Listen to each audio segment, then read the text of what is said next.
It was designed and built in a shed by a team of just 17 men. At the time, Dodge was strapped for cash, so they had to use whatever they could lay their hands on. The 8-litre V10 engine was taken from a lorry. The wheel hubs were lifted from a pickup truck. The body was made from old canoes and the chassis from 19th century railway sleepers. The end result, however, was astonishing. It had no boot, no roof, no windows, and it handled like it was drunk. But so many people, me included, love the raw simplicity that Dodge has just made a new version. Here is the result. Of course, this being a product of 21st century America, the health and safety people have stuck their noses in. We have got warning notices here and here which say that death or serious injury can occur. Children under 12 can be killed. The back seat is the safest place for children. Right. This one here tells me that the exhaust pipe can get hot.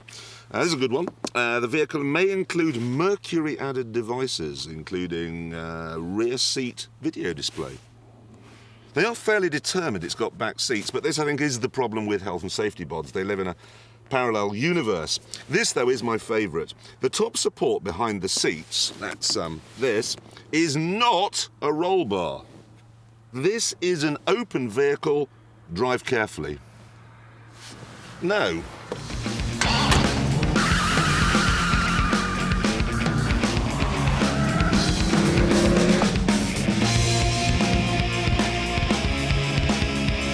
If they wanted me to drive carefully, why have they given me an engine that's even bigger than it was in the old Viper? It's now an 8.3-litre V10, which kicks out 500 brake horsepower. And that's a lot. That, in fact, is 100 more than you got in the old car, and that means serious performance. 0 to 60 takes 3.9 seconds. Flat out, you'll be riding a tidal wave of thunder and doing 195 miles an hour. And this incredible turn of speed is only part of the makeover. Anyone familiar with the old Viper simply wouldn't believe the features that are available on this one, the sequel. I mean, it has a space which could be used for transporting goods. Look at this. It has a roof which can be raised and then lowered depending on prevailing weather conditions. I love this. If you touch this button here, glass rises out of the door. And I love this. The pedals can be adjusted using electricity. This car is so sophisticated, it could write its own name.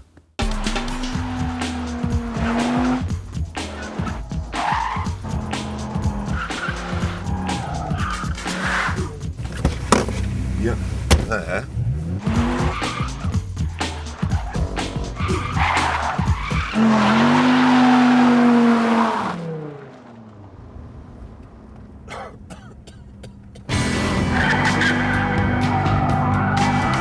It is very impressive, this writing business. But if it was really clever, it would know it's not called the Viper anymore. It's actually called the SRT-10. So don't worry, it may look like Lord Greystoke, but underneath the new suit, it's still Tarzan.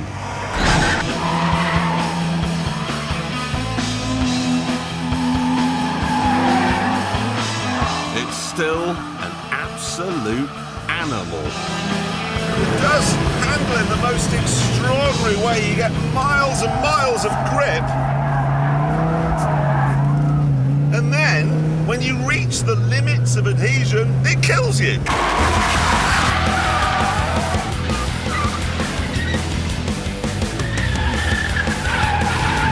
And because there's has so much grip from these hugely fat tyres.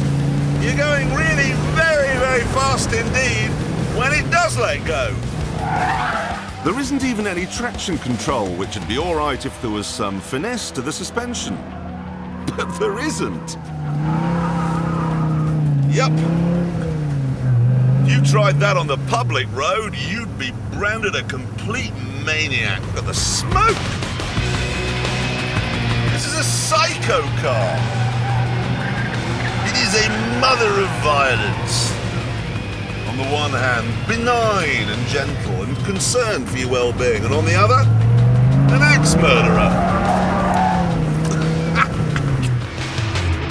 No European car is this wayward, and what's more, if you gave a European engineer 8,300cc to play with, he'd come up with a damn sight more than 500 brake horsepower. We can get that much these days from a pencil sharpener. And also, European cars are rather less ostentatious and vulgar. We grew out of chrome wheels in 1972, except in Cheshire, perhaps. And what's more, it's not cheap. You pay £80,000 and they don't even put the steering wheel on the right side.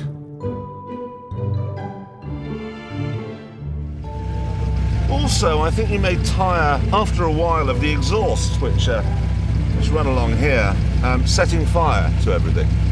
That could become boring.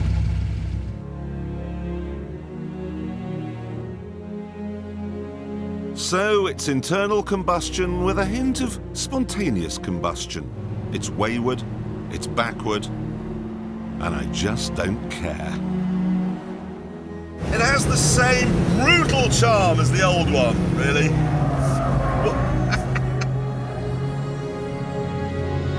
It's as stupid and as wonderful as owning a pet elephant.